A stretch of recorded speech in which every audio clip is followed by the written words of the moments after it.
Nakaka-proud yung mga nanay na nag-work. Yung phone ko, napuno na. Oh, pang baby boy. So, i-book namin siya mamaya para sasama na lang siya. Dahil ba sa laki? Ang gray nito, meron din ganitong kulay. Ama? Sino?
So, kakaalis lang ni Kira, 8:31 pa lang. Maaga pa.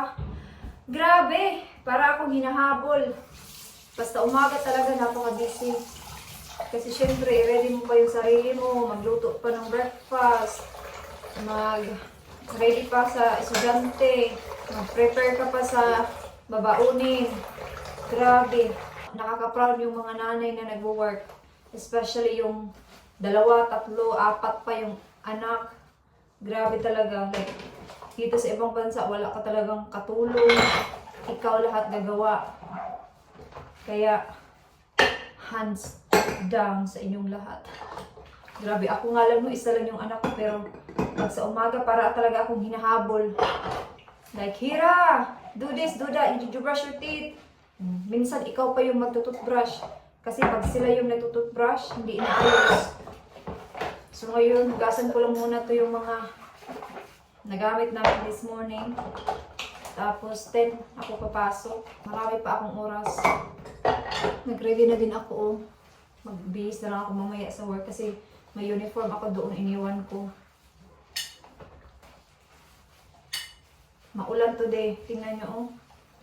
Hindi yung makita. Basta cloudy. Maulan ka rin ng mga 6:30.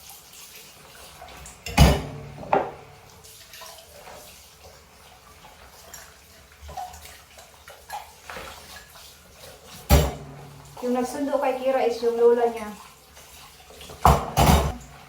4:30 pa yun si Kira matatapos kasi pag Monday meron siyang pinasalihang singing sa school. So, 3:30 yung matatapos. Tapos 2 ako matatapos mamaya. Aga pa.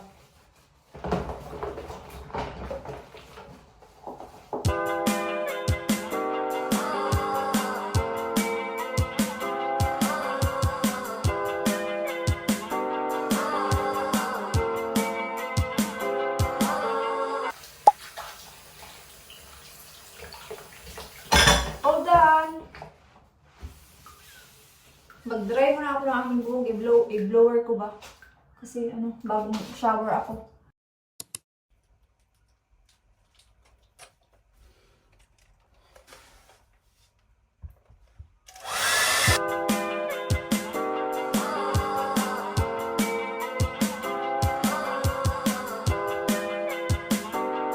So, na-dry ko na yung aking buhok. Meron pa naman akong 40 minutes.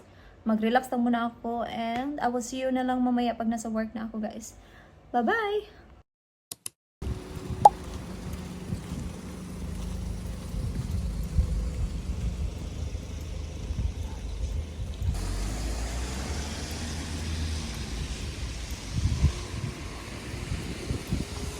Dito ako mag-clock in today kasi yung phone ko is napuno na. Nang-delete ako ng mga apps. So, dito na lang muna.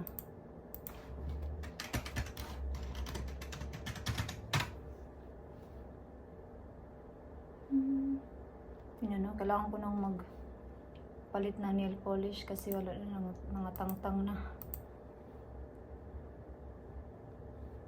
Okay.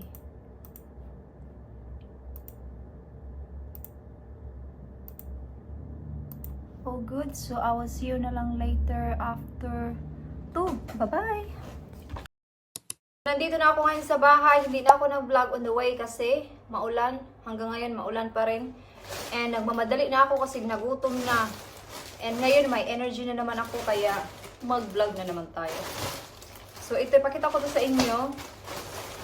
Tingnan nyo. Pang baby boy. Ka-cute. Tingnan natin. Look, how cute. Pang baby boy. Tingnan nyo, oh. Pang baby boy. Cute-cute man mga pambata, no? Para to sa aming kapitbahay. Kasi manganak siya today. By end of this week, nandito na yun sila. So, para maibigay namin to ni Dave at saka ni Kira. Tapos, meron din siyang ganito. Yan, nabili namin siya sa Next. Ito, oh. Ito yung mga ganito, very handy talaga to sa baby. Kasi naalala ko nung kay Kira. Hindi ba nag-work ako, so bumili na lang din ako ng bag at saka card para malagay na natin dito. Hello, baby. Good. Tapos bumili din ako ng tissue paper para i-wrap natin siya. Pero mamaya na. Basta at least nakabili na ako. Cute. Tapos ito yung card. Diba? May binili akong dalawang jumper sa H&M. Pakita ko sa inyo. Nandito na yun maya-maya. Kasi wala na akong mga jumper. Like ito, oh. Matagal na to. I think 3 years ago na to. Sinusuot ko pa rin siya.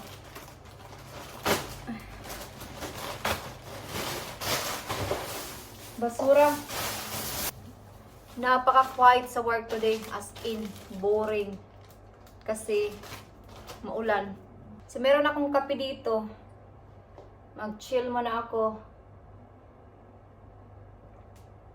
Tanggalin ko tong ano ko ba? Nakatanggal na sila. Next week pa ako magpa... Or baka... Ngayon na lang kaya, no? Kasi may time pa naman ako. Or siguro next week na lang. Tanggalin ko lang muna siya. Kasi maulan, nakakapagod lumabas. Sa Pilipinas pa dati, every 2 weeks ako nagpapalinis ng kuko.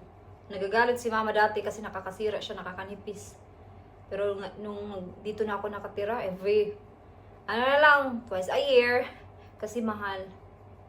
Pero nung nag-work na din ako, parang okay lang. Kasi parang reward mo din sa sarili mo na i-treat yung sarili mo sa mga ganito. Pero minsan ako lang. Tinatamad ako minsan kaya nagpapasalo na lang ako. Worth it din naman yung 22 pounds mo. Kasi naglalast talaga siya ng mga 5 weeks, 6 weeks pa minsan. Or more. Grabe talaga no, ang panahon dito wala na. Dark. Basta ulan. Welcome to UK. Ang oras na? 2:33 pa lang. May na-receive kasi akong email na nandito na yung order ko mga 2:00 daw pero wala pa man. Baka soon. Para may pakita ko sa inyo. Malinis na. I-brush ko yan mamaya para mawala yung mga pula-pula. Ubusin ko lang muna tong kape. So, nakapagluto na ako ng aming dinner. Hindi ko na pinakita sa inyo kasi alam nyo na mag-adobo. Kasi nag-request si Kira ng adobo daw. Tapos, with egg. So, nagluto na din ako ng egg. Doon sa sa rice cooker. Kasi nagluto ako ng rice. And then, nilagyan ko din siya ng chicken liver. Kasi nakita ko siya sa Morrison kanina. Sabi ko, parang nag-crave din ako ng atay. So, pinili ko na lang. And then, nag-cut din ako ng broccoli. Tubig-tubig, oops. Yan yung gusto ni Kira na broccoli. Di ba yung broccoli na isang buo? Mas gusto niya yung long stem broccoli. Ewan ko, basta gusto niya yan. Kaya yan yung kinuha ko. After dinner mamaya, i-book namin yung flight ni Kira kasi pag uwi namin next year, after 5 days namin sa probinsya, is mag-holiday kami somewhere ng 5 nights ata yun. Parang, basta ganun, parang 4 or 5 nights. Tapos yung original plan is hindi sasama si Kira. Kasi nga, sabi niya hindi daw siya sasama para makapaglaro daw sila ni Liwa, yung pamangkin ko. So 2 weeks ago sabi niya, Mommy, I want to go. Kasi sasama daw ako. So sasama din daw siya. So i-book namin siya mamaya para sasama na lang siya. It's good din na sasama si Kira kasi as a family pa kami ba na mag-holiday. Kaya sabi ni Dave, i-book na lang natin. Or kung hindi siya sasama, okay lang din kasi nandun naman yung mama at papa ko magbantay sa kanya and then yung pamangkin ko makapaglaro sila. So sabi ko kay Dave, i-book na lang natin. So kung ayaw yung sumama, at least nakabook na.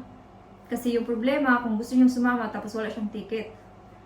Kaya yun, i-book namin siya mamaya. I think mga 120 to 150 pounds yung flight ni Kira kung i-book namin siya mamaya. So yun yung gagawin namin. Si Dave pa uwi na, so narito na yun mga nearly 6. Maaga pa, 5 pa lang. Hayaan muna natin yan, naka number 1 lang yan kasi may oras pa naman ako. So ito yung rice, kay Kira yung isa. So si Dave, nilutuan ko lang siya ng pie, and then itong maliit na baked potato, and then mag-broccoli na lang din siya. Tapos nag-add na din ako ng, anong tawag nito? Yung kahapon ba? Sabay tawag ano yun. Madali na talaga akong makalimot. Ano sabay tawag ano yun? Basta nakalimutan ko yung pangalan. Hala, hindi ko talaga siya maisip as in. Wait lang. Sprouts! Yung sprouts! Ay, nako. Yun, nag-add ako niyan, konti. Pakainin ko na si Kira kasi nagutom na daw siya.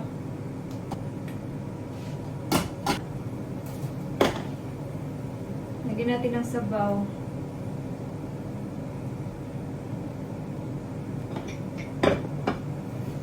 So, ito na yung dinner ni Kira. Bigyan natin sa kanya. Kira, come on back!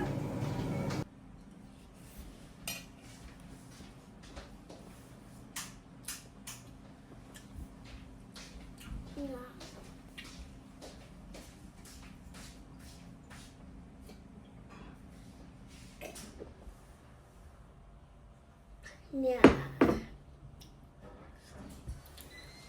No. You wanna go on? Wait to Daddy first.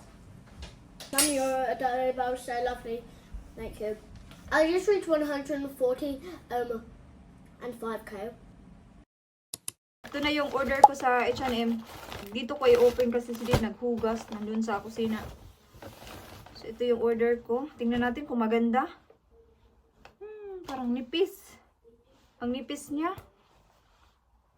$80.99. I-try ko to mamaya or bukas. Yan. Puti lang siya. And then, ito yung isa. Ito, $24.99 to. Parang i-return ko yan. Pag magustuhan ko to, bilhin ko yung ibang kulay. Mas okay to. Ito yung i-keep ko. Orderin ko yung isa mamaya. Extra small. Ang ganda ng kulay. Ito yung i-keep ko.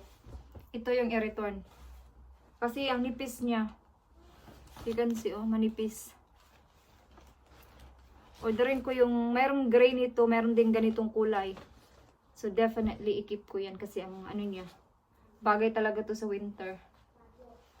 Perfect. Ito, bye. Kasi manipis ka, girl. So bye-bye ka. Return natin siya. Yun lang naman. Madalian lang kasi sigira maligit pa. Higuan ko muna yung aking anak. Come on, let's go. Absolutely huge. Nobody's going to catch up to me. No, No. chance. No chance. We're going to get a towel. We need to dry the bottom part of your hair 'cause it's Yeah, still really, it's always really the wet. bottom. It's always the bottom. That's Yeah. wet. Right, let me get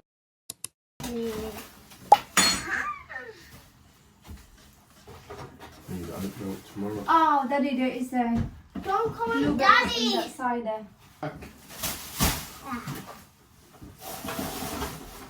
Right, vanilla in the bottom, please. Okay. You know the score. And then oats. Yep, I'll do the oats. And I'll do the fruit. Yep, Dollop. that's enough.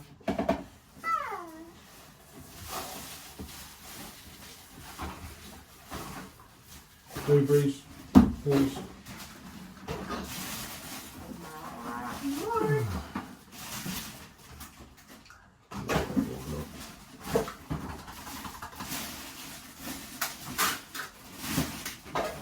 What's it got with? Hey!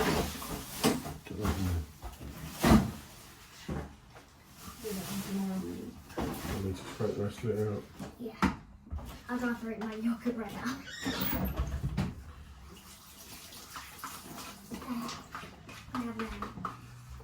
Is it good?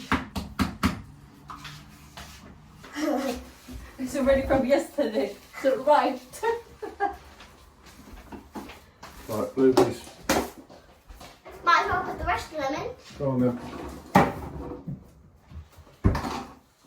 There you go. Get a yoghurt. The yogurt. Oh. Dollop. A bit more. Don't worry about spreading it, just put it in. Dollop. That's enough. Okay. You can just put that caramel on it. Anyway, vanilla. Raspberries? No, I'll just use the blueberries for tonight, that's fine. I've used them up. We'll do these tomorrow night, darling. Bye bye. You see? Bye bye. Not done because she's going to go mental if you're